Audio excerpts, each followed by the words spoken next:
And I'm trying to think, who would embolize, or what mindset would I like, when we think about the modern ages we live in right now, or things going on in your own life, what kind of virtues would you like to imbue, right? We need mindsets like that to shift any kind of states of consciousness in society and the world, right? This is what we need.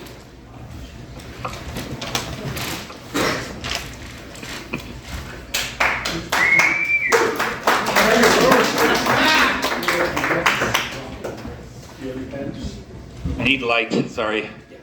Ara agus ná na héirin. An anam dé agus an anam na lón a chórún agus ón na bhuirsaí sean na dis na náisiúnta. Tá tíre tríne ag garam a chláine faoine bratach agus a bóla ar sonna síirse. Tá réiste I fir agro agus a eilúns na hagrachta rúnda réamhlóideach. Brathach poblach na héirin agus ina hagrachta míle ta paiblí. Óglaí na héirin agus arm carrach na héirin agus tá réiste a réalhhais a thuairt go forneach gan fordrachta agus foribh gur forníiseach leis ar bháil chun gníomh.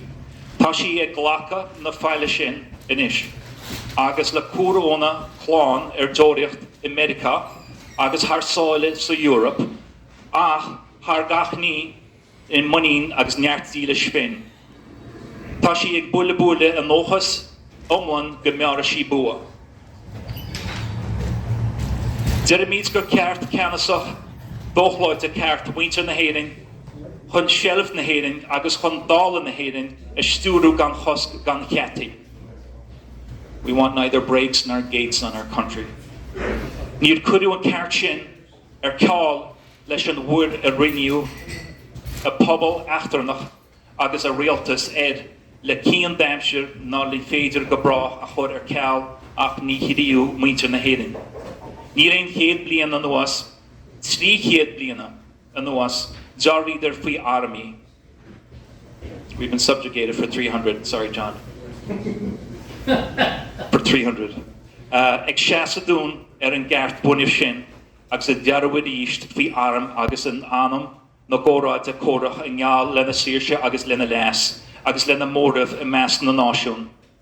Tlín poblach na héirin agus ailín sí le seo, géal sin ó bhainte ile na héirin idir iad agus ná, ráirín an dearhain I gurbaí a nón seán agus sonas a lorg don náisiún ile agus do gachan riinde le córchaman a do chláán ile ón náisiún agus le neart agus le esantas a góirí I dontas atrú ag réaltas atranach ach le dealaí mílucht ón trálach san am atá imithe. Go dtí go dúra féin ar náram an tinú dún búnráitras náisiúnta a bhunú I teachtaí de phobal ile na héirin. Ar na dógú le bhótaí a chur fearr agus bean duna réaltas sealadach a bhunatar le seo cuasaí síbhalta agus míleata na poblachta a riarú thar ceann an phobal. Cuir míid cúis poblach na héirin faoi chuirbhí go díomhór sna háilte cuachta agus impimíid a bheannacht ar an áram. Idir míid gan aon duine a bheas ag fuidú sa chúis sin de darans sasanóirí éirí le mílachas le míthánta agus le slád. San úr íorhachtach seo is é dulgus náisiúnta na héirin a chruinniú le na misneach agus le na dea iompar agus le fóil agus cluine a dúirt féin ar son na maithas paiblí go dulin dé sin in naim in the nosal is Don Z. And that's it. I'm pretty revved up about after that.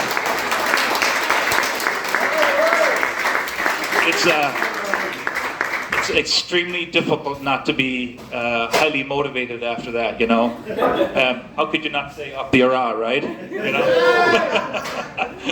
I knew you'd like that, Marty. Up the ra. Up the ra. All right, John. Thank you.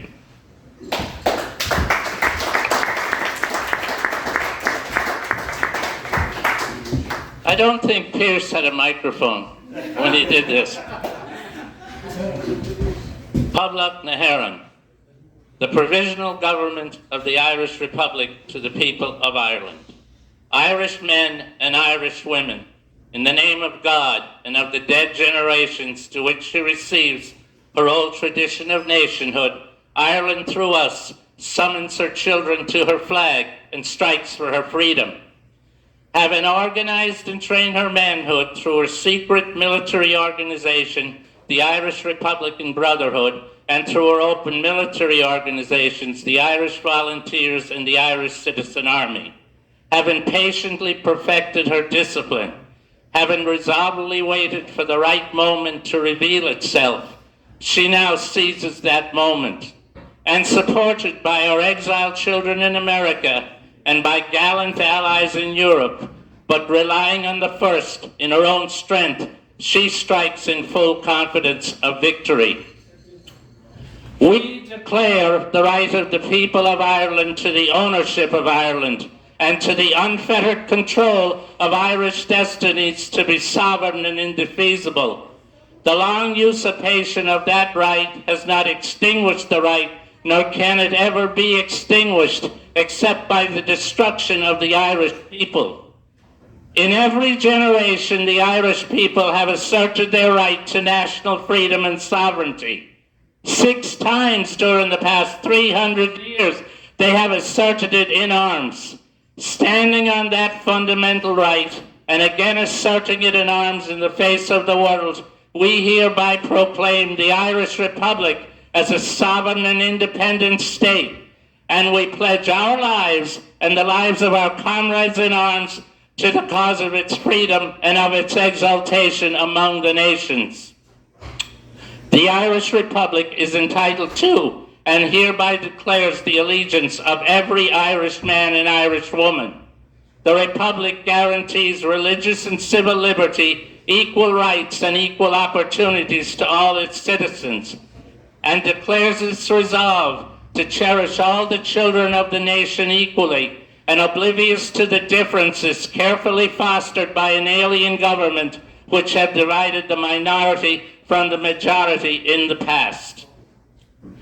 Until our arms have brought the opportune moment for the establishment of a permanent national government, representatives of the whole people of Ireland, and elected by the suffrages of all her men and women, the provisional government hereby constituted will administer the civil and military affairs of the Republic in trust for the people. We place the cause of the Irish Republic under the protection of the Most High God, whose blessing we invoke upon our arms, and we pray that no one who serves the cause will dishonor it by cowardless inhumanity or rapine. In this supreme hour, the Irish nation must, by its valor and discipline, and by the readiness of its people to sacrifice themselves for the common good, prove itself worthy of the august destiny to which it is called. Signed on behalf of the Provisional Government, Thomas J. Clark, Sean McDermott, P.H. Pierce, James Conley, Thomas McDonough, Eamon Kent, Joseph Plunkett. Thank you.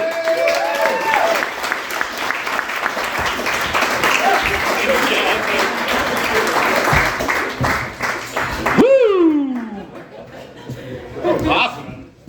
All right, well, we have got some housekeeping. So, wanted to welcome you all on behalf of the Minnesota 1916 Commemoration Committee, the Irish American Unity Conference, Minnesotans for United Ireland, some of our sponsors here, the Dubliner Pub, the Irish Gazette. Who am I missing? Who am I missing? Irish Network of Minnesota. We are all here, and I want to thank everybody for being a part of all of this. When we talk a little bit about, we're just going to talk a little bit about the groups that are involved. I think everybody, or most everybody, knows about Minnesotans for United Ireland, you know, and how it's a group that was not around for a long time, and we've just always done our best to try to help keep things going and being remembered. And so, and that would be right now through a Facebook page for the most part. Now, the Irish American Unity Conference, I'm going to step back and I'm going to let Martin here say a few words just about what it does before we continue on. Here's Martin Goff, everybody. Thank you. Hi, everyone. So the Irish American Unity Conference is a human rights organization, and it is nonpartisan and non-sectarian. We have members of every stripe and belief within the Irish community and also within the American community.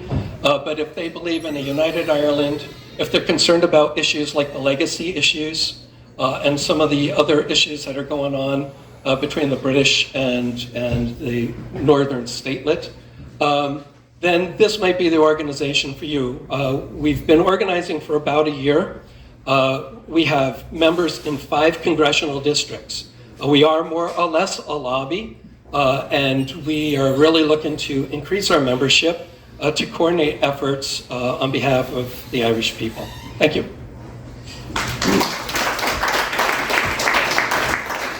As you see, as you're going around through the day, and I just want to remind everybody, we've got some silent auctions going on for those that signed the proclamation made by Jeremy.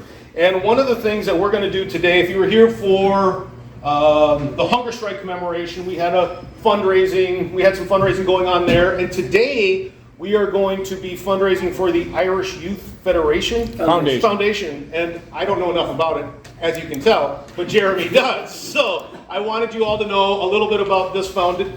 What is it? Irish Youth Foundation. That's it. Before you know where the money's going today. So here's Jeremy to talk a little bit about that and what he's got to auction off. The Irish Youth Foundation is Ireland's leading charity and committed to leveling the playing field for children and young people. They focus on physical health, well-being, skills, and employment. They really speak up for young people and children from disadvantaged backgrounds and supports them through key transitions in their lives. They also champion the incredible work of their youth workers and the project leaders that help support them. They're really the unsung heroes in a lot of that. They do deserve your support. Oftentimes they're the only good adult in a young person's life, and their work is fundamental to the success of projects across Ireland. There's a lot of need right now where many programs have been cut or were inactive during the COVID lockdowns. The financial difficulties are a little bit more even there, so I think they could really use our help. So I can say it's a great organization that I encourage you to check out. You can find them online at iyf.ie. Thank you.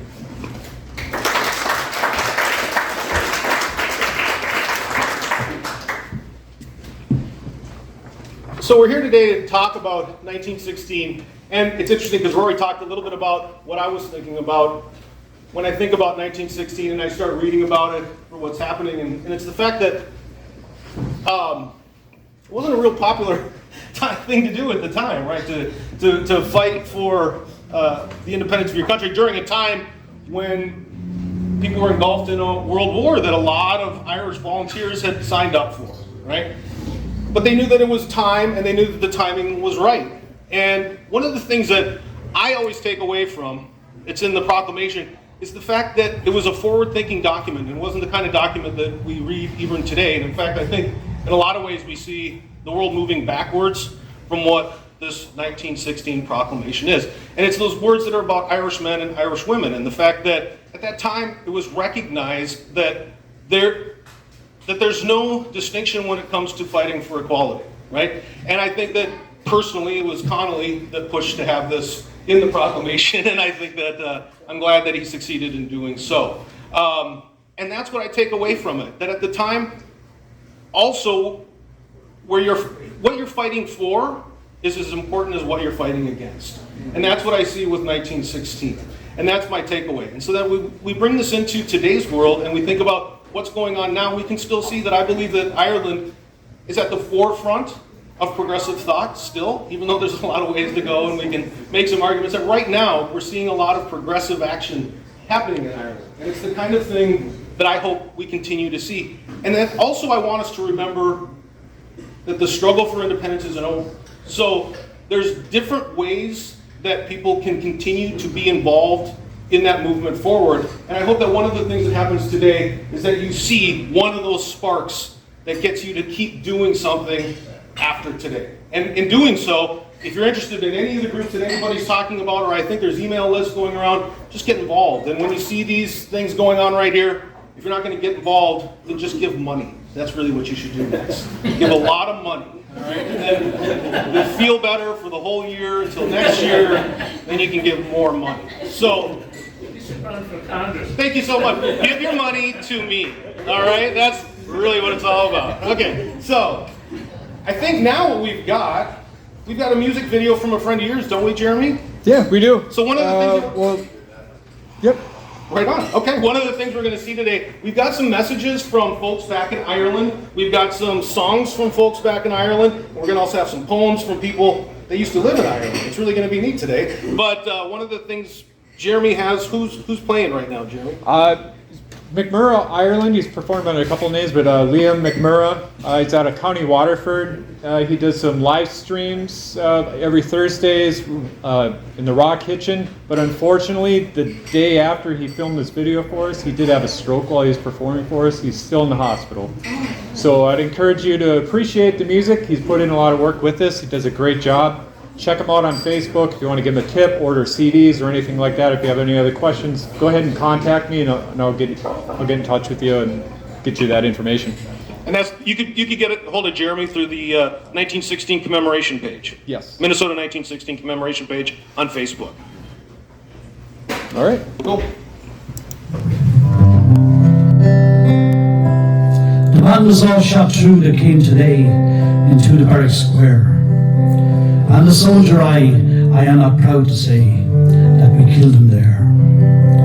They brought him from the prison hospital, and to see him in that chair, I swear his smile would far more quickly call a man to prayer. Maybe I don't understand this thing that makes these rebels die. Yet all men love freedom and a spring clear in the sky. I wouldn't do this deed again for all that I hold by as I gaze down my rifle at his breast. But then a soldier I. They say he was different, kindly too apart from all the rest, a lover of the poor, his wounds ill-dressed. He faced us like a man who knew a greater pain than blows or bullets ere the world began. Died he in vain?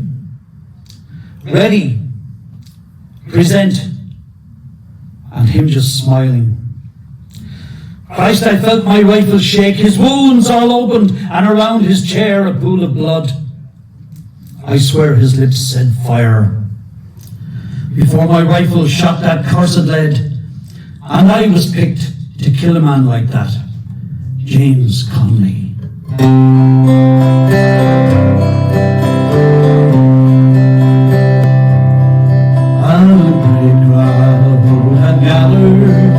Outside of Kilmainham, their heads all uncovered, hanging to the ground.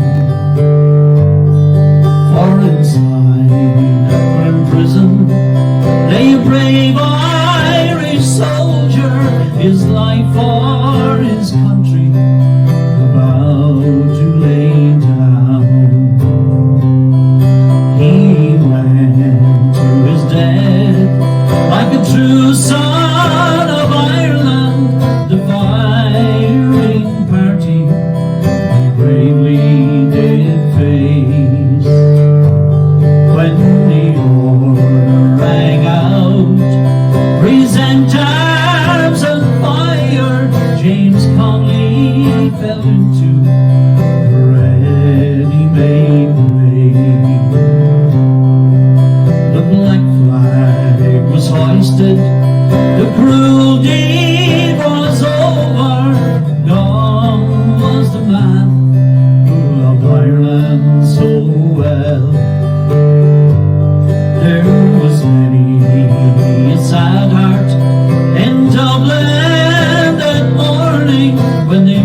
boys of James Conley, the Irish rebel.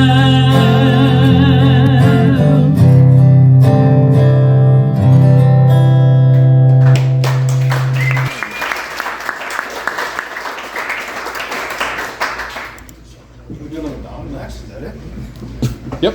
Okay. So as part of our videos from around the world, we're going to have some videos of support, some videos of solidarity from around the world. And I think one of the interesting things about 1916 is that you'll find most Irish political parties lay claim to 1916, and then the debate becomes whether or not you still can, you know. And so, but that's not for me to decide today. So I will just let you know we probably have a whole lot of voices here, and here is some of them as we have voices of support from around the world. And this is part of the trivia contest. So if you get your cards out, at the end of the night, whoever's got the most right names gets a prize. Okay. We do have another prize, you mentioned that one. Oh, we do have another prize. What is it? Where is that? Oh, the proclamation? Yeah. Sign up on the email list and there's a door prize or something like, is that what it is? Yeah. Yeah. So if you signed up on where's the list? Mary Frances, do you have it? If you sign up on that list, you have an opportunity to win that proclamation right there. Yeah, the other thing I was lying about. It doesn't matter if you know the names. Okay, here we go. Warmest greetings to all of you in Minnesota as you commemorate the 1916 Rising. You join with thousands, tens of thousands, hundreds of thousands of people in Ireland and internationally who have recalled those great days, that seminal event in Irish history. And of course the proclamation still stands as our mission statement for a new Ireland, for a united Ireland. It cites our exiled children in America, that's you, Minnesota, who have stood with us so steadfastly down the generations, always believing in unity, always believing in equality. Thank you for your activism. Thank you to the committee that have made this event possible. Enjoy. Is Gunari Liv Galer. I can't believe all the people that are on Cameo now. There's no charge to that. Okay. Anyhow, okay. So we talked. You guys know? Oh, that was not. Did it say Peter Thistle on there? Oh, Kissel. Yeah, that was Mary Lou McDonald. All right. So if you don't know her, you want to look her up. She works with Sinn Féin. Okay. Great way to get introduced to her. So we're going to start a little bit talking about, I think a lot of us know that the whole weekend leading up to Easter Monday was a big, confusing pile. It was hard. There was a lot of hard things going on and a lot of mixed messages. And we're keeping this family friendly, so let's just say that not a lot of things went right. You had some good ideas going on there. You had some good ideas, and but I think the basic gist, if we don't know, is that there was a lot of confusion going on over things like guns, right? And how hard it is to do things like this without them, and how unfortunately, for example, we all know Roger Casement got close, but not close enough, right, with some guns, and then they sunk him, and that was no fun, and then he got caught, and that was no good, because then he got killed. And so, things like that. And then you had the head of the Irish Volunteers, Owen McNeill, and he was really confused at what was going on too. And I don't think he wanted to do a whole lot of fighting either. So if you don't know this, and you can read about it, between the volunteers amongst themselves, there were a lot of orders and countermands and orders and countermands, so that by the time Sunday came, nobody really knew what was going on. And by Monday, when it actually went down, not a whole lot of folks knew what was going on because there was orders in the paper saying not to do things, orders amongst each other in secret to do things. And again, via sexism, nobody was telling the women anything. So by the time things were going on, there was a whole lot of confusion. So that's what kind of led up to Easter Monday. And so by the time things happened, everybody got it together, and Pierce came out, said the proclamation, and from now, I think what we'll do at this point is we're going to talk a little bit about those who signed it, because they all died. And so we want to remember a little history biography of them. And we want to start by talking about all those who were executed, not just those that signed. And to that, I'm going to leave it to my friend Chris to give us a name of all those executed. Correct, Chris? Correct. Thanks. Okay. All right. Hey, everybody. So I'm going to do this by the days they were executed. May 3rd, Patrick Pierce, Thomas McDonough, and Thomas Clark. May 4th, Joseph Plunkett, William Pierce, Edward Daly, and Michael O'Hanrahan. May 5th, John McBride. May 8th, Eamon Kiant, Michael Mallon, Sean Houston, and Con Colbert. May 12th, James Connolly, and Sean McDermott. So they were all executed for their roles in the Rising. So from now we're going to talk a little bit about each of the signers, because we know what they did, we know what they fought for, but we also want to know the kind of people they were. So I believe, who's on first? Jeremy, you've got the first one.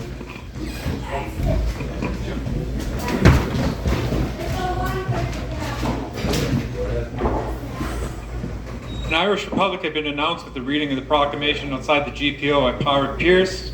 He was the president of the provisional government. You may know him as your man with all those sideways photographs.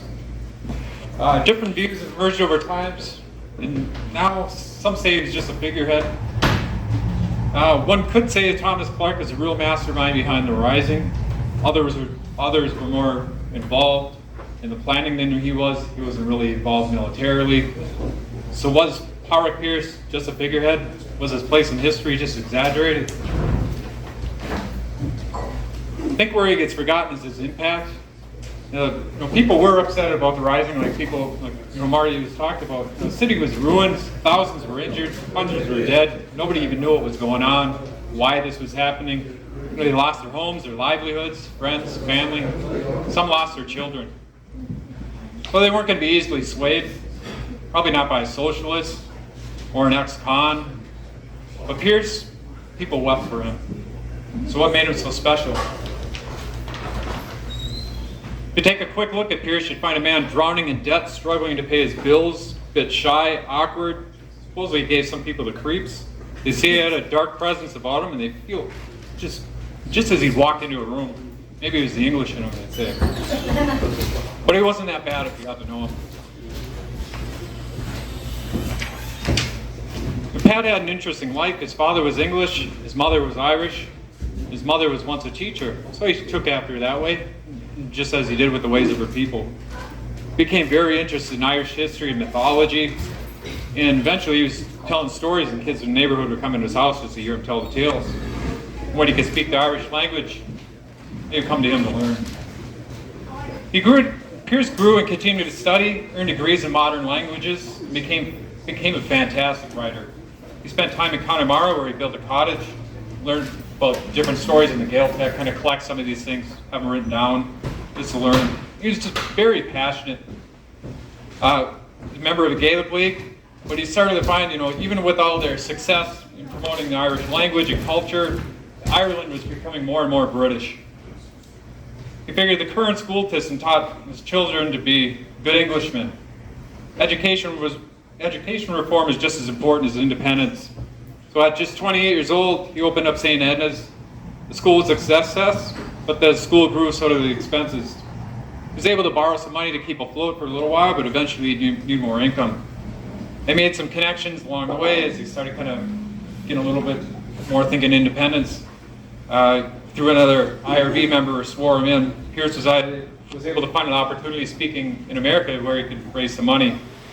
And at the same time, while he's out to save St. Edna's, he started thinking bigger. The crowds in America, they didn't want to hear about the Irish language and poetry lessons for children. They didn't want to hear about kicking the Brits and the arson out of Ireland. And that's what he gave them. Pierce's trip to America was a success. He returned home with enough money to keep St. Edna's running, and he made new friends and aspirations. He left a school teacher, returned home a revolutionary. One could ask why a school teacher got wrapped up in an armed rebellion. It wasn't just about Irish independence for Pierce, but his culture and identity as well. All the customs and traditions meant something to him. And I think that's very important to remember when we think about Howard Pierce. In the end, Pat was executed for his role in the rising on the 3rd of May, 1916. He wouldn't get to at that final visit with his mother. It was just kind of his rush job, but he was granted a last visit with his brother. But unfortunately, the execution took place while his brother was on the way to remain in jail. It said that he would have heard the shots. Willie was the only rebel to plead guilty on the day of his trial, and he emphasized his involvement. And he was executed the following morning on the 4th of May. Their mother said that Willie never would have been happy to live without Pat. As people read the words of Pierce, they began to understand him and what the Rising was about. He was a son of Ireland, and he gave his life for it and its future generations. Thank you.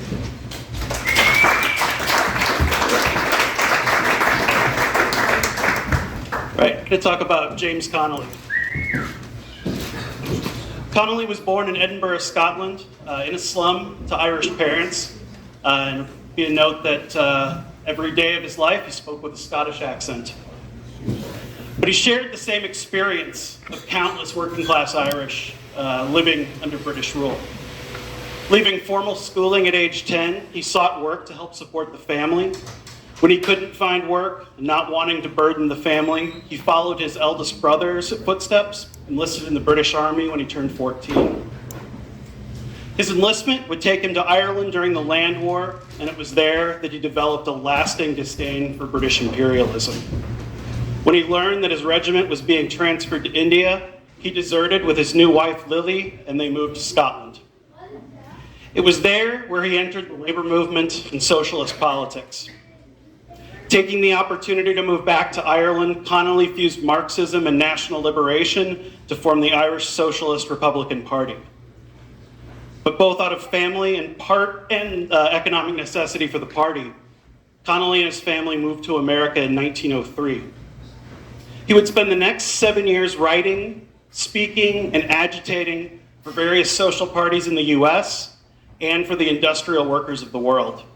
He even visited Minnesota in early 1910 to solicit subscriptions to the ISRP's magazine. And just a little note here, they said the most number of subscriptions to the Harp, that was the party's newsletter, the most subscriptions outside of Boston were actually in Duluth, surprisingly enough. I learned that a couple years ago. But in 1910, it was back to Ireland to work with Big Jim Larkin and the Irish Transport and General Workers Union. In 1913, in the wake of the Dublin lockout, Connolly and Larkin formed the Irish Citizen Army. Initially as a defense for striking workers from the police, the ICA evolved into a force dedicated to an independent socialist Irish republic. Independent of the Irish Volunteers, Connolly and the ICA made plans for an armed uprising in 1916 while the British were occupied with war in Europe. Worried about rash action, leaders of the Irish Republican Brotherhood convinced Connolly for the ICA and the Irish Volunteers to act together on Easter. The rest, of course, is history and why we're all here today. Wounded in the Rising and unable to stand, the British tied Connolly to a chair and executed him on May 12th. To this day, the struggle to build a united and truly just Ireland, Connolly's words are as relevant today as they were more than a century ago, and I'm going to read a famous quote from Connolly. "If you remove the English army tomorrow and hoist the green flag over Dublin Castle, unless you set about the organization of the Socialist Republic, your efforts will be in vain. England will still rule you. She will rule you through her capitalists, through her landlords, through her financiers, through the whole array of commercial and individualist institutions she has planted in this country and watered with the tears of our mothers and the blood of our martyrs." Thank you.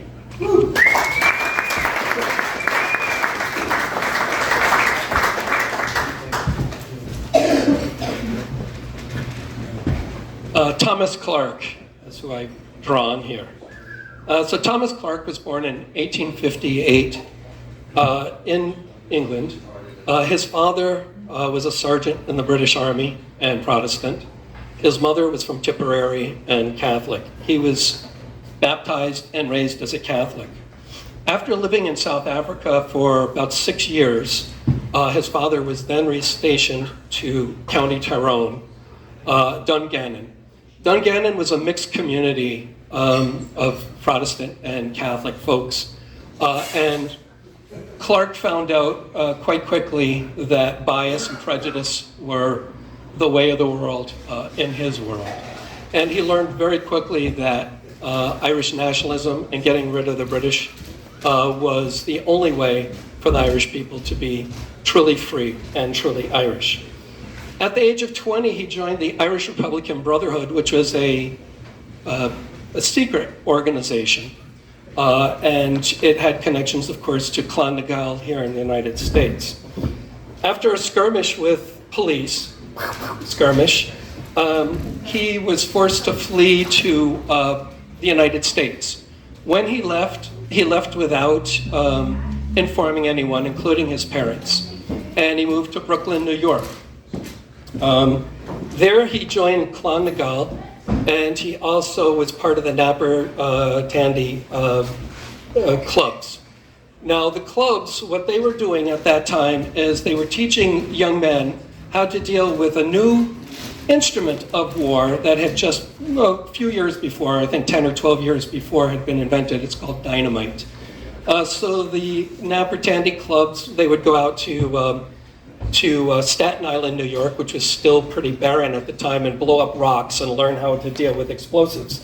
At this point, it was 1883. He was ordered by Jeremiah O'Donovan Rosa to go to Britain for a bombing campaign with 3 or 4 other American folks. By the way, when he was in the United States, he became an American citizen. During their campaign, needless to say, they eventually got tracked down and caught. He was sentenced to life in prison and spent 15 years in the most horrendous conditions possible. He and his co-conspirators were not allowed to speak. They were not allowed to socialize. They were beaten, harassed, and intimidated constantly. They were deprived of sleep and food.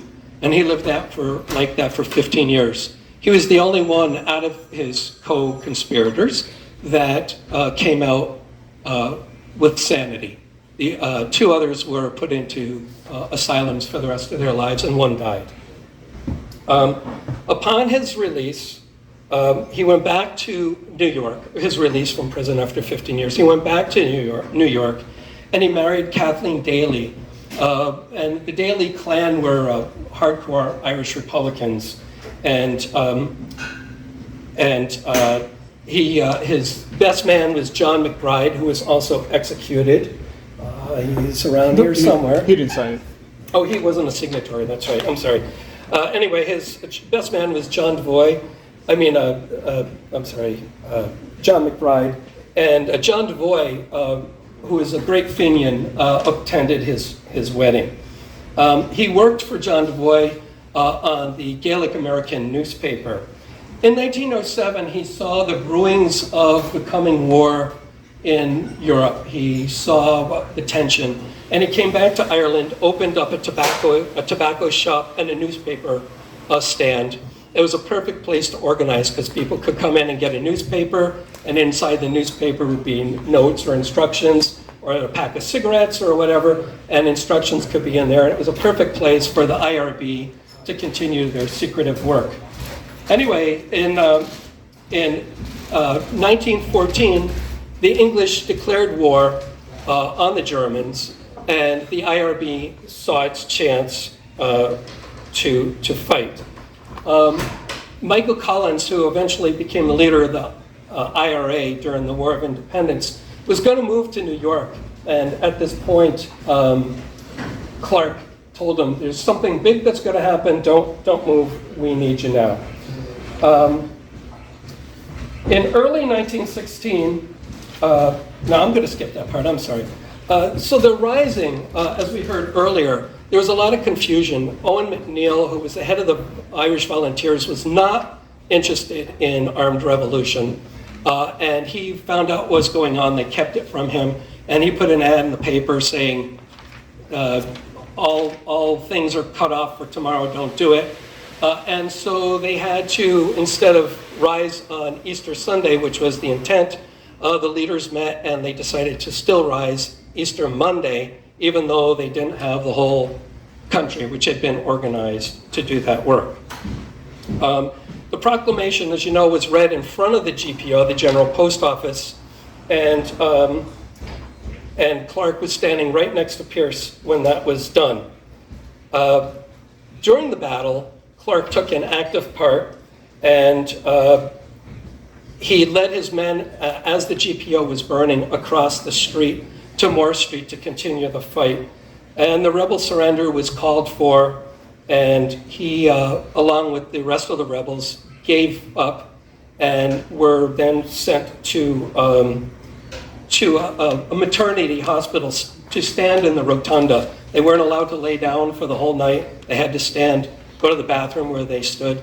And he was stripped naked by Captain Leah Wilson and made fun of in front of nurses, which in Ireland at the time, body stuff was not cool. And in front of women, that would have been horrendous for him. And there was a young Michael Collins in the group at the time. He was one of the fighters, but not one of those executed.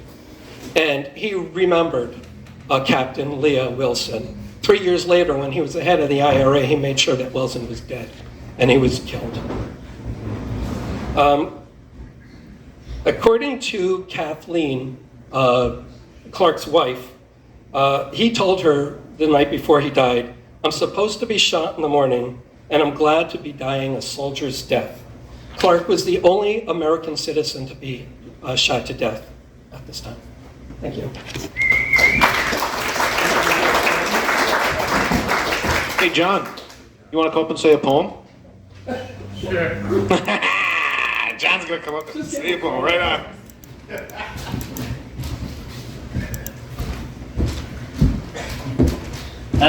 I'm going to do one of my favorite poems. It's by Patrick Pierce, The Rebel, and I doubt if he had a mic when he was doing it. Okay.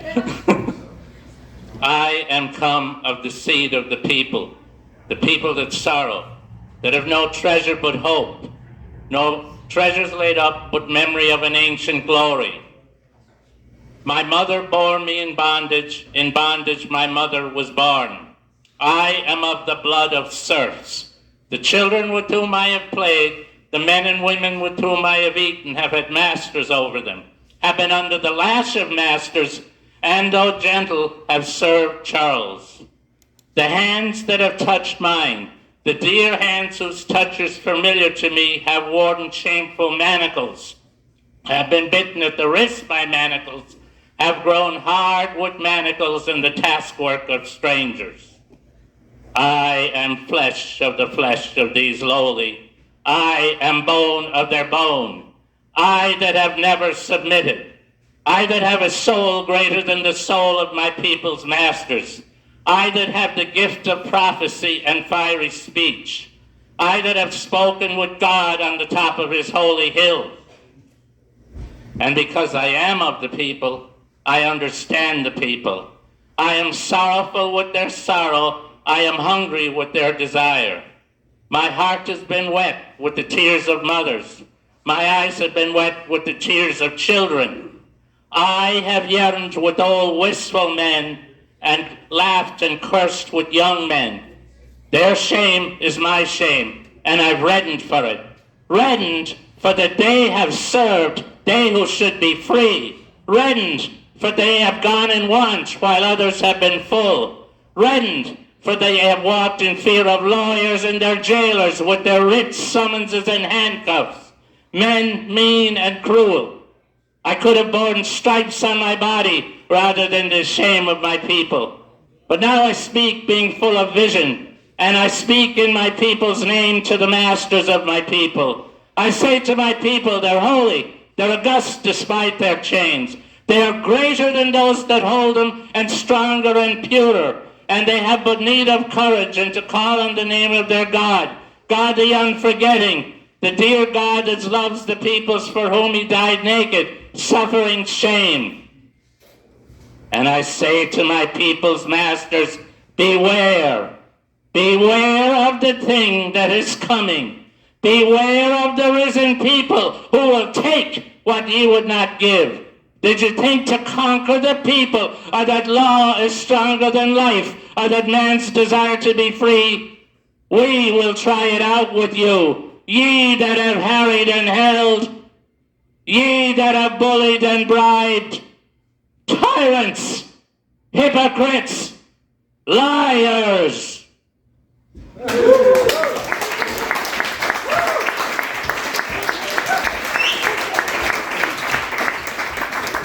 Thank you. That was great. Beat that, Martin. Yeah, I know, really? I thought it was bad going after Paul Wellstone. Sean McDermott was really very close to Thomas Clark, who I had just talked about. And Thomas Clark actually got Sean into the IRB. But I'll start with, he was born in 1884 in Leitrim County. And at an early age, he left for Scotland for work. While he was in Scotland, he was followed by the police constantly, and so then went to Belfast to find work.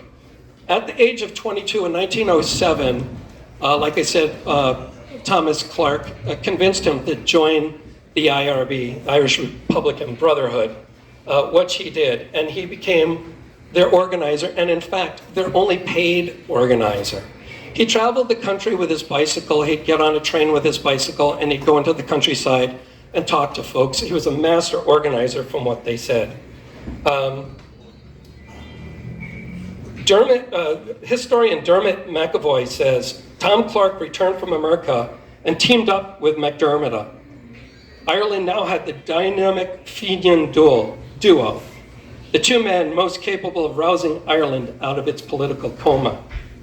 Now, McDermott was known by his anglicized name, which was John McDermott, but he was the only signatory of the Proclamation who wrote his name in their native language, Irish. In 1915, he had a brush with the law. He was arrested on the Defense of the Realm Act, which was meant to keep people from resisting recruitment for World War I. And he was sent to jail, to prison for that horrible offense. After England went to war, McDermott knew that it was time for the IRB to strike. And he said, if we can hold Ireland for a week, we will have saved Ireland's soul. And that's exactly how long they held Ireland. In the lead up to the Rising, McDermott was a very important part of the IRB's military council. Matter of fact, he did much of the planning because he had been all over the country. He had eyes and ears all over the country. And unfortunately, some things fell through, or the Rising would have been a lot more effective than it ended up being. On Easter Monday, he arrived at the General Post Office with Thomas Clark in an automobile because during his time organizing, he had contracted polio, and he was lame in one leg and needed a cane to walk. So he arrived in a car, and it is said by Dermot Lynch, who was an IRB member and also a member of Sinn Féin, that he watched both Thomas Clark and McDermott sitting on a platform inside the GPO, beaming with satisfaction, expressing their congratulations. They'd finally pulled off something that they thought would really change the makeup of the Irish people's thinking. As the week progressed, and James Connolly was seriously wounded in the shoulder and in the ankle, McDermott took over the command of the GPO. And then when Patrick Pearse had issued the orders for unconditional surrender, many of the men in the GPO were resistant to that. And the only thing that calmed them down was McDermott, who everyone listened to. He said, "You fought a gallant fight, but the thing you must do, all of you, is to survive. We who are to be shot will die happy. Will die happy, knowing that there are still plenty of you around who will finish the job. That calmed the revolt, and the orders were then obeyed. After the surrender, the rebels were forced to march back to Richmond Barracks. And because of his infirmity from polio, he had arrived an hour after everyone else, because of course they had to march. But worse was that the same captain, Captain Leah Wilson, had taken his cane from him. He had absolute difficulty walking without a cane. The cruelty is outrageous. But he did arrive there, and they couldn't figure out who this Sean McDermott was, because he was known as John McDermott. And they didn't put him with the leaders who were all set to be executed. The intelligence service finally figured out that was the Irish name of John McDermott. And he was pulled out of line and put then with the leaders. The day before his execution, he wrote to his siblings, and he said, "I've been tried by courts-martial and sentenced to death, to die the death of a soldier who was going to be shot instead of hung, which is a criminal's death. I feel happiness like that which I have never experienced in my life before, and a feeling that I could not describe to you. You should all envy me." At midnight, his girlfriend, Min Ryan, and 3 of his comrades visited him in his cell. They were permitted to do so. They came at midnight and they stayed till 3 in the morning. And Min Ryan later said she could tell he was anxious. He wanted to be alone with her only, and the others just wouldn't leave. I know, right? Talk about sensitive guys. But anyway, they left at 3 a.m. in the morning. 35 minutes later, he was brought out to the yard in Kilmainham jail and executed. Thank you.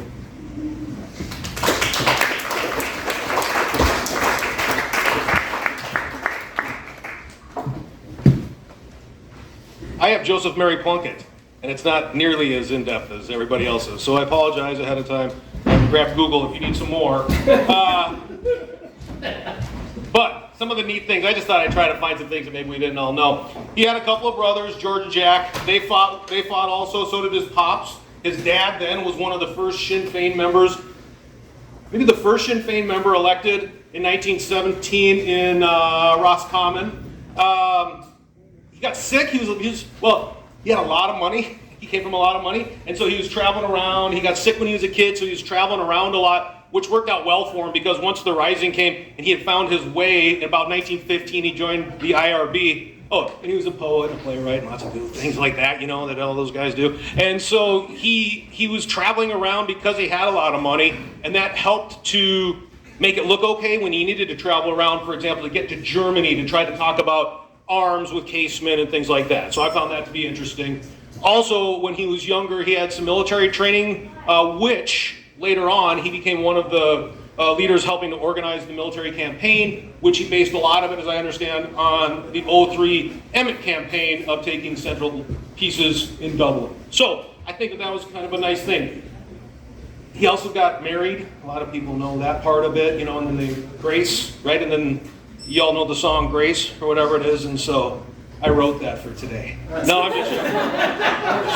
just joking. But one of the things that I wrote it a long time ago. But one of the things that I do think I don't agree with him on is he thought it might be cool idea, maybe afterwards, there was an Irish king. And so I think that it helps to understand, you know, a lot of times when you're doing things, revolutionary movements, you have a whole lot of folks get together with different ideas, but at least with this particular one, it was, you know, to get the Brits out, and then we'll go from there. So that, everything else I'd like to add about him. When did he get married?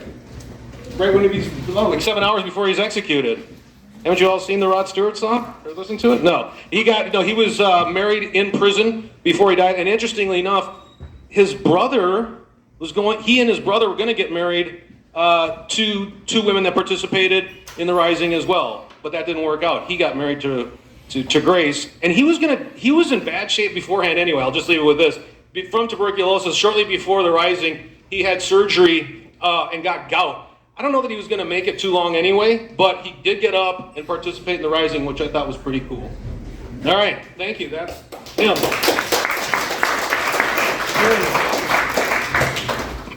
Hi, I need 5 volunteers. Please raise hands. I need 5. Come on, the Irish volunteers got 1,200. I know they're short-handed, we're short too. We got 1, all right. 2. I'll do it. All right, 3, 4, 5. Perfect. All right. Yeah, cage match. I'm not handing out rifles, so it's not that kind of a volunteer thing. So go ahead and come up here.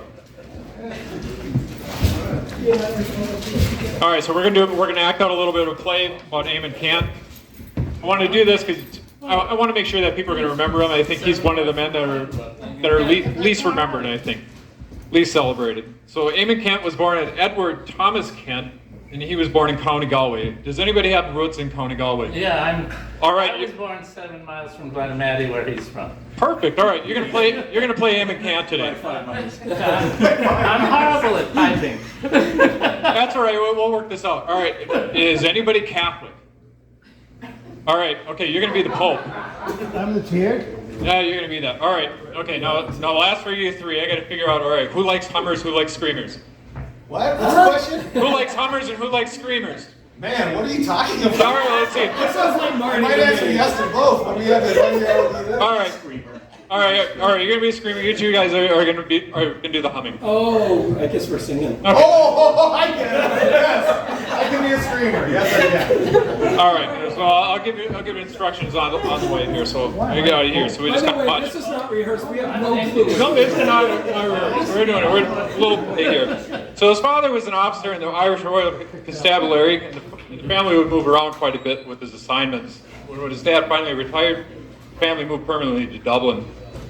Eamon, he became interested in the events of the Boer War, the 1798 Commemoration, which he was a part of, and it evoked a strong sense of pride. Where's your...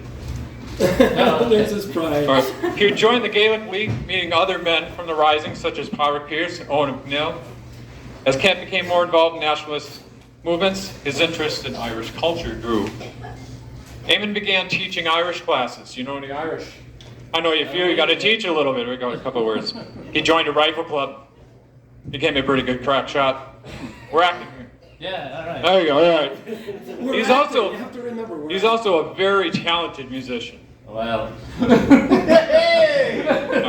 Co-founded the Peabury, or the Pipers Club out of Dublin, and earned a gold medal at the 1906 Heritage. So here's the part where it's very important. So Eamon traveled to Rome with a bunch of other lads from Ireland. They're athletes, musicians. This is all you. They're going to celebrate the Jubilee of the Pope Pius X.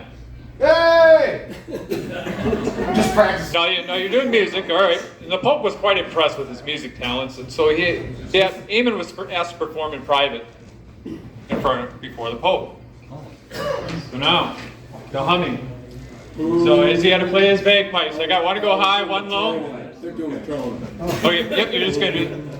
You knew it, the squealer. Ah! Do it like ayo, ayo. But do it more kind of like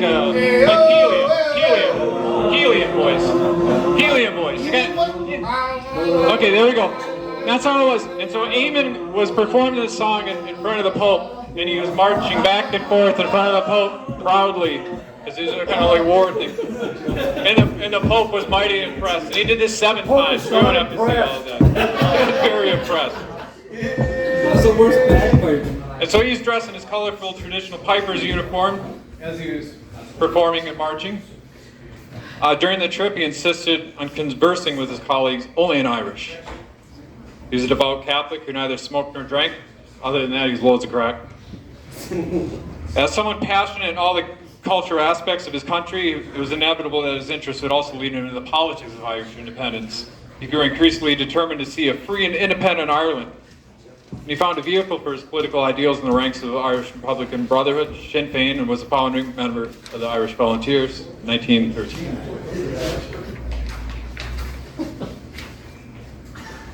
Eamon Kent was one of the signatories of the Proclamation and was appointed commander of the 4th Battalion with Cahill Brewhall as second in command, taking up positions in the south of Dublin. You're all in Dublin here. The Union witnessed some of the fiercest fighting of the rebellion. We're not acting very much here, are we? Oh, hey! There wasn't a lot of standing around. So the 3 regiments of the British Army that took involved in retaking the Union, casualties were high on both sides. The camp only surrendered only when Patrick Pearse issued a general order that all fighting was to stop. Aim Camp was then arrested by British forces and incarcerated in command jail. He was court-martialed by military court, found guilty, and sentenced to death by a firing squad, which was carried out on the 8th of May, 1916. Eamon left behind his wife Anya and his son Ronan, who was 34 years old. Thank you. You guys stink. All right, McDonough. I don't know how I'm going to follow that. Nobody needs to get up for this one. I'm going to talk about Thomas McDonough. Born in Cloud Jordan, County Tipperary in 1878, Thomas McDonough grew up with an appreciation for Irish culture, its poetry, literature, and music, thanks to his parents, who were both teachers. Interesting fact, his brother Joseph would go on to win election as a Sinn Féin TD in 1918 and anti-treaty Sinn Féin TD in 1922. McDonough attended Rockwell College with the initial plan to become a missionary, but soon decided it wasn't for him. So he got into teaching. He published his first book of poetry in 1902, Through the Ivory Gate. He had teaching positions at St. Kiernan's College in Kilkenny and St. Colman's College in County Cork, where he started a chapter of the Gaelic League. He was a founding member of the Association of Secondary Teachers in Ireland, a trade union that remains active to this day. After moving to Dublin in 1908, he soon became friends with Patrick Pearse through their shared love of Irish language and culture, and was soon invited to become an instructor at Pearse's St. Enda's School. There, Thomas was introduced to future wife Muriel Gifford, by a suffragette journalist, along with her sisters, Grace and Sydney, on a visit to St. Enda's School. Grace, of course, as we all know from the song, would go on to marry Thomas's friend and student Joseph Plunkett, who we just spoke about, and become a strong Irish Republican in her own right. As a trade unionist, he supported the strikers during the Dublin lockout and was a member of the Industrial Peace Committee alongside Joseph Plunkett, whose stated aim was to achieve a fair outcome for the dispute. He was also a member of the Irish Women's Franchise League. Always important to remember that these leaders, votes for, the franchise for women, along with Irish nationalism and in some cases socialism. He joined the Irish Volunteers in 1913, but he was initially a purely constitutionalist. But through his friendships with people such as Pearse, Plunkett, and Sean McDermott, he developed stronger Republican beliefs, and he joined the Irish Republican Brotherhood during the summer of 1915. It was around this time that Tom Clark asked him to plan the funeral of Jeremiah O'Donovan Rossa, which was a resounding propaganda success. That was Pearse's famous graveside eulogy. It was a huge step towards 1916. McDonough was a late addition to the IRB's secret military council that planned the Rising, joining in April, just weeks before the Rising. And during the Rising, McDonough's battalion was stationed at the massive complex of Jacob's Biscuit Factory, an area the British seemingly ignored to focus their assault on the GPO in more central Dublin. McDonough received the order to surrender on April 30th, though his entire battalion was fully prepared to continue the engagement. Following the surrender, McDonough was court-martialed and executed by firing squad on May 3rd at the age of 38. He was the third signatory of the proclamation to be shot, and it is said that as he was taken from his cell to be executed, he was whistling. He was what? He was whistling.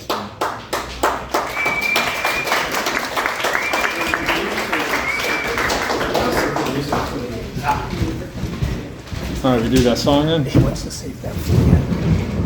This song? Okay. I think what we'll do now is we'll just take a minute here, and because I think it's really representative that all of these speeches right here were all done by white dudes, because so far all we've talked about are white dudes, and that wasn't just what was involved, of course, in the Rising. It was made up of men and women, and I found it was interesting when I was reading Tim Pack Coogan's book. Wait, is that his name?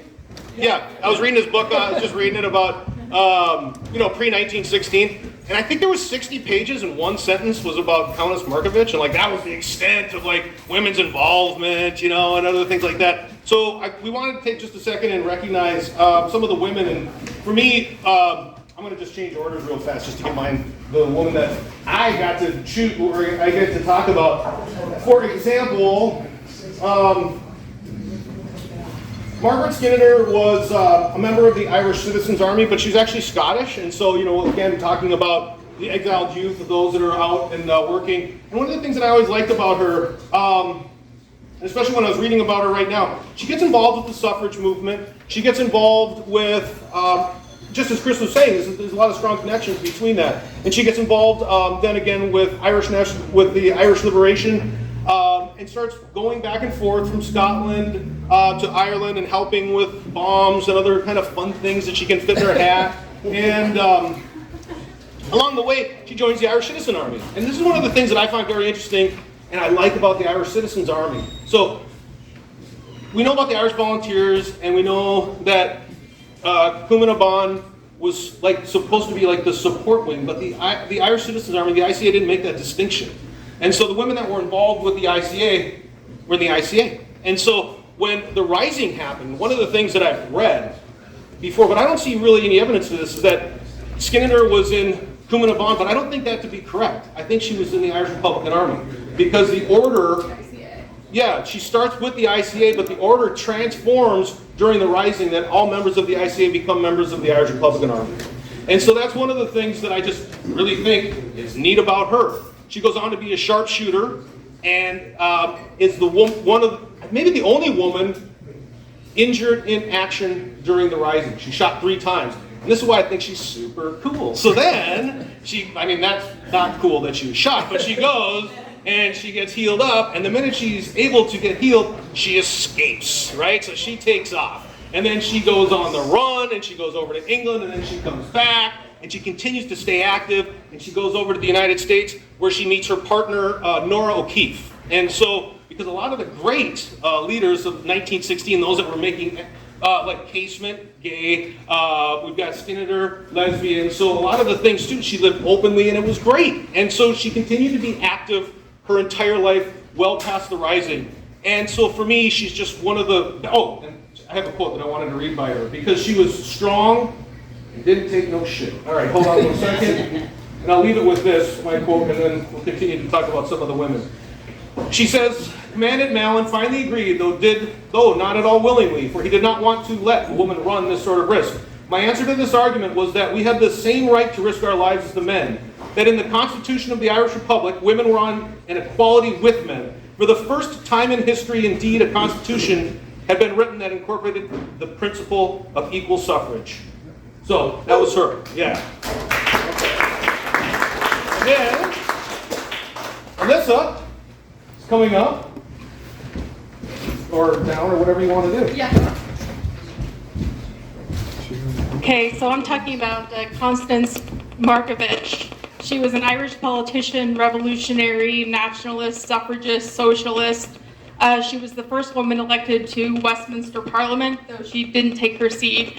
And she was elected Minister for Labour in the first Dáil, which also makes her the first female cabinet minister in Europe. She was born into stolen wealth as the daughter of an Anglo-Irish landowner in rural County Sligo, and she married a member of the Polish nobility when she was studying art in Paris. But in her 40s, she abandoned her life of unearned luxury and spent the rest of her days as an Irish Republican and an unwavering revolutionary socialist. As a member of the Irish Citizen Army, she took part in the Rising. She designed the ICA uniform, and she composed its anthem based on the tune of a Polish song. She fought in St. Stephen's Green, and according to pages of a diary from that day, she shot a member of the Dublin Metropolitan Police in the head. She supervised the setting up of barricades on Easter Monday, and she was in the middle of fighting all around St. Stephen's Green, and she wounded a British Army sniper. She was taken to Dublin Castle and Kilmainham Jail after the surrender, and at her court-martial on May 4th, she told the court, I went to fight for Ireland's freedom, and it does not matter what happens to me. I did what I thought was right, and I stand by it. She was sentenced to death, but the court recommended mercy solely and only on account of her sex. The sentence was commuted to life in prison, and when told of this, she said to her captors, "I do wish your lot had the decency to shoot me." The reality, it was a little bit more complicated than that. The British government had protested against the German execution of a British nurse in October 1915, so they really couldn't execute a woman 6 months later. And so that's probably the real reason why she wasn't executed, but she was transferred to Mountjoy Prison and then to Holloway Prison and then Aylesbury Prison and released in 1917. And she remained active in revolutionary politics until her death in 1927 at age 59.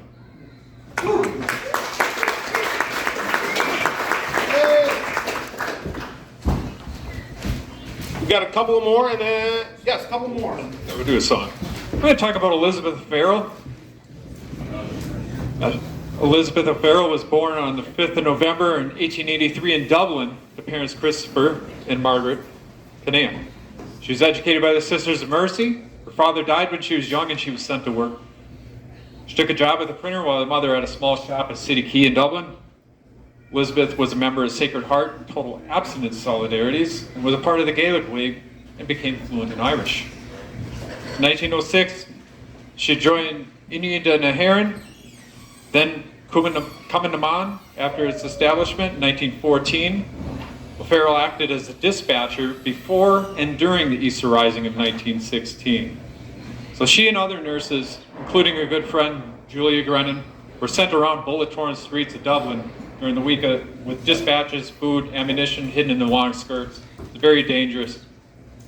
Elizabeth also cared for the wounded, including James Connolly.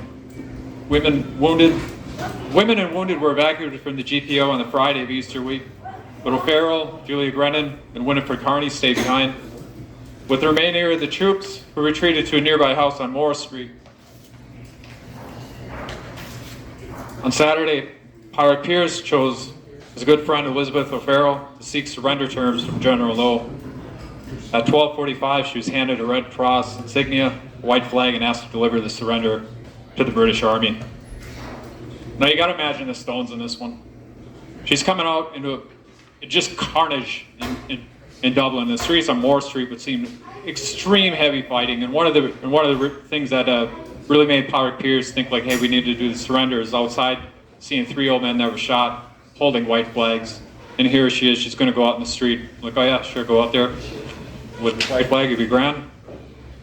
She didn't go out number 16, which I believe they were in, so she went out kind of the side, you know, to be a little bit more cautious, holding out the white flag, make sure that she's noticed, and she's able to make her way up towards the British soldiers who took her to General Lowe. She talked to General Lowe and mentioned that they're wanted to negotiate the terms of surrender. General Lowe would not accept anything other than unconditional surrender. So back she went. She went to Pirate Pierce. That was good. Have to deliver that. And then there were several trips back and forth going with him. When Pierce finally did agree, he accompanied her to O'Farrell and surrendered in person to General Lowe.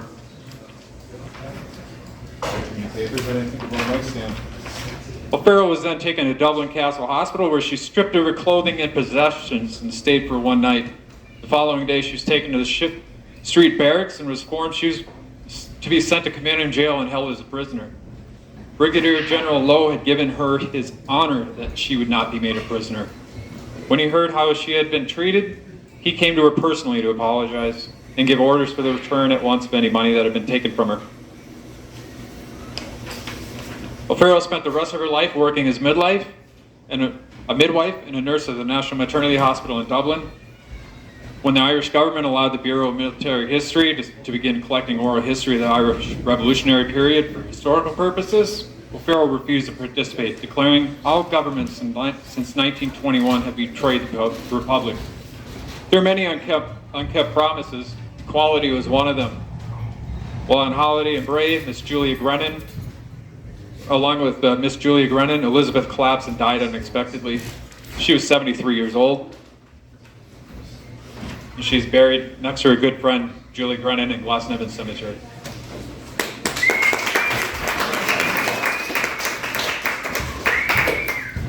Now what, Marty? Listen, Dia. Women of the Rising. We just have one more woman that we're gonna talk about, Winnie Carney. Winnie was a suffragist, a trade unionist, an Irish independence activist. She was born in 1887 into a lower middle class Catholic family in Bangor, County Down. She and her family moved to Falls Road in Belfast when she was a child. She was educated at the Christian Brothers School in Donegal Street in Belfast, and she, around 1910, she qualified as a secretary and shorthand typist, one of the first women in Belfast to do so. In 1912, she was in charge of the women's section of the Irish Textile Workers Union in Belfast, which she founded with Delia Larkin, who was Big Jim Larkin's sister. And during this period, she met James Connolly and became his secretary.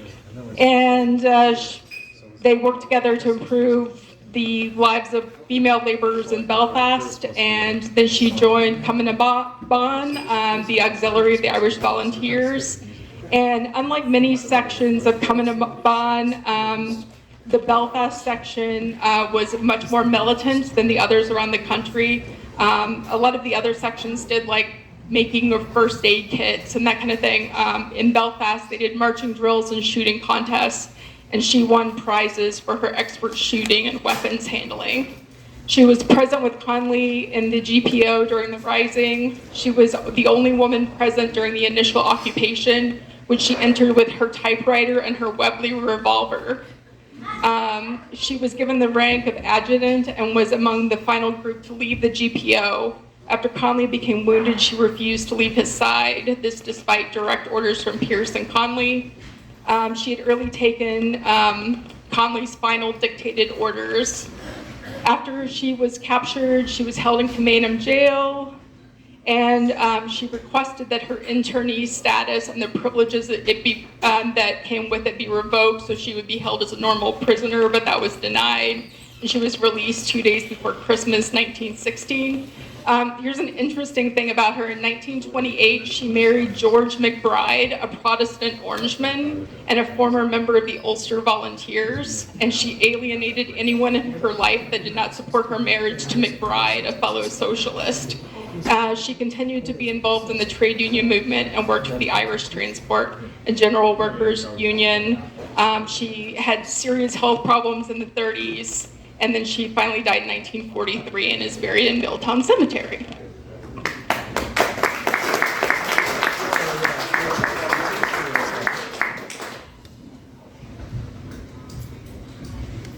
Okay, so Jeremy talked a little bit about Elizabeth O'Farrell, and there's an interesting kind of side story about her that I wanted to mention.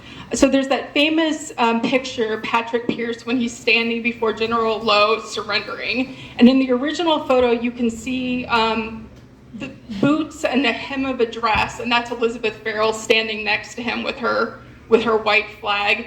And Elizabeth was interviewed about that famous photo in 1956, and she said that at the time she sensed that there was a photographer there, and she kind of stepped back and lined herself up with Patrick Pearse's profile to kind of hide herself away a little bit. And I think it's an interesting, she always said that she regretted doing that. And I think it's a telling example of how women are socialized to obscure their contributions and then are subsequently eliminated from the record. And that's literally what happened with that photograph. Later versions of that photo, even the hem of her skirt and the little pieces of her boots were airbrushed out, so it just looks like Patrick Pearse standing there. The most famous of the 1916 female rebels were the ones that were willing to flout gender norms, who were willing to use guns, like Countess Markovich. But the truth is that most women did work that was not eyebrow-raising at the time. They worked as nurses and first aid workers, as messengers, and as cooks.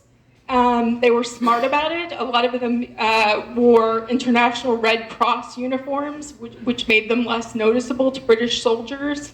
that allowed them to hide and ferry ammunition, dispatches, and medical supplies. And in addition to preparing and serving food, they also had to find it. Lily Kempson held a bread cart at gunpoint while Mary Hyland used her gun to commandeer a milk cart. According to the latest research, 276 women were active in the rising, and that's up even since the centenary. And if you ask in 2016 how many women participated, historians would say roughly 200. So that number keeps going up as the research progresses. Each organization prepared for the rising in its own way, and the women were generally from two groups: the nationalist organization, Commemoration, and then the socialist organization, the Irish Citizen Army. Dr. Kathleen Lynn of the ICA led grueling courses for women focused on first aid, stretcher bearing, and signaling, with a very hard exam at the end of each course. They were put through firearms training, particularly on loading and unloading rifles. And Commemoration sewed their uniforms made of Irish-sourced cloth. 77 women were arrested during the rising, though women were hardly mentioned at all during the 50th anniversary in 1966. But there's been a concerted effort by historians to change all of this, and if you are curious about it, there's something called the 77 Women Project, and it's a collaboration of Irish historians to individually study each of these women and their contributions.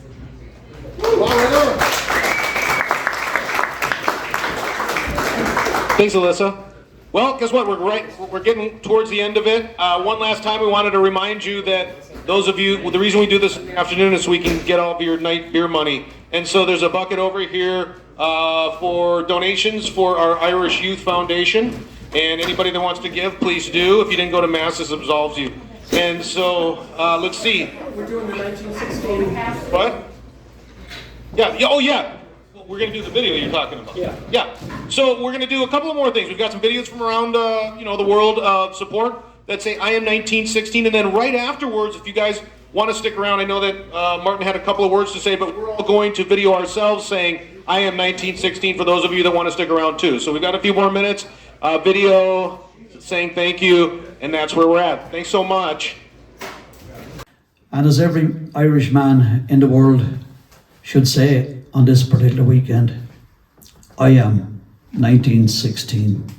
And I am 1916. I'm 1916. I'm 1916. I am 1916. And I am 1916.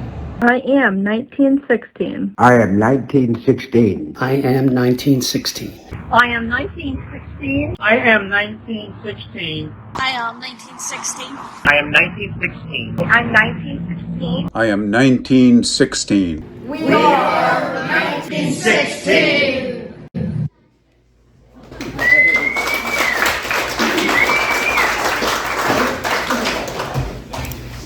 Well, folks, that brings us to our conclusion. Some of us had not met before and put this together through online. It was kind of crazy not having a like a dress rehearsal. But anyway, we wanted to thank, The Peter Kissel statement to us after me. Okay. We wanted to thank everyone for coming out. Like we said, there's the fundraiser. There's the auction.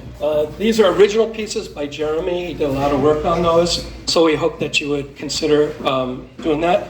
We'd hope you consider joining the Irish American Unity Conference. I have business cards here if you just want the information so that you can look it up if you choose. But we're really trying to grow something here in Minnesota that can make some change in Ireland, and particularly in the north of Ireland. So that's it, and you're going to end with Jeremy? I mean with Peter? Okay, thank you very much everyone for coming. Greetings, Minnesotans, on your commemoration of the 1916 Easter Rising in Ireland. I'm Peter Kissel, National President of the Irish American Unity Conference, a non-sectarian human rights organization which advocates and agitates for peace and freedom in a united Ireland. On behalf of the IAUC and all of our members, I want to thank and welcome you on this important commemorative event. On Easter Monday, April 24, 1916, a small group of determined idealists took up arms against the British Empire.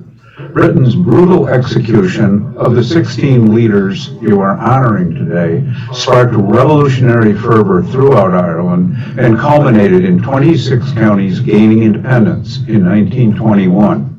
Over 100 years later, however, 6 counties in the northeast of Ireland remain occupied as Britain's last colony.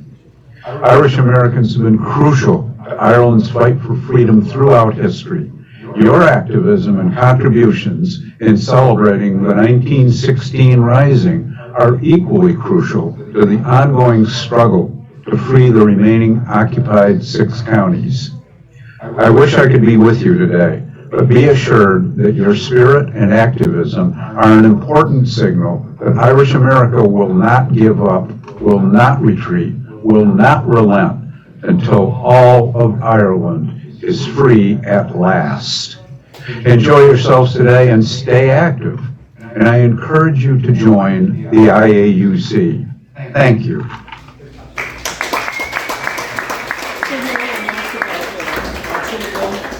All right, well, that seems to almost be it. Other than we're just going to have 2 things. Don't forget, we've got a couple more minutes for the auction, and I think right now we're going to choose the winner. So come on up, take a look at what you want, put a bid in, and then I think right now we're going to choose a winner for this proclamation. And I think we're going to do it by somebody just closing their eyes like Martin Goff, I guess, and walking towards this. I just put all of them down there and I'll just close my eyes and touch the paper. That's fine, go ahead. Hey, Marty. Marty, should I play that other song while we're going? Sure, yeah. James Connolly, the Irish patriot, executed on the 12th of May 1916. A full week after Howard Pearse and William Pearse was executed. In all, there were 16 of our leaders were executed in 1916. And the last of them all was Sir Roger Casement, who was knighted by the British Army, or by the British establishment, for his work on human rights over in the Congo. And he was executed in August, the very last man to be executed of the 1916 leaders. In August 1916, he was the only man that was hanged in Pentonville prison in England. And his body was brought back to Ireland in 1965 to join his comrades. But as we're on a James Connolly tribute here at the stage, I want to sing you a song that I think I'm the only one in Ireland, and definitely the only one that I know of, that sings this particular song. It's called James Connolly, the Working Man, and it's sang a cappella. And I heard this song first when I was a very, very young man, just starting off in my music career. And it has stuck with me for all those years, and periodically I sing it in different places throughout the world. So this is a song called James Connolly, the Working Man.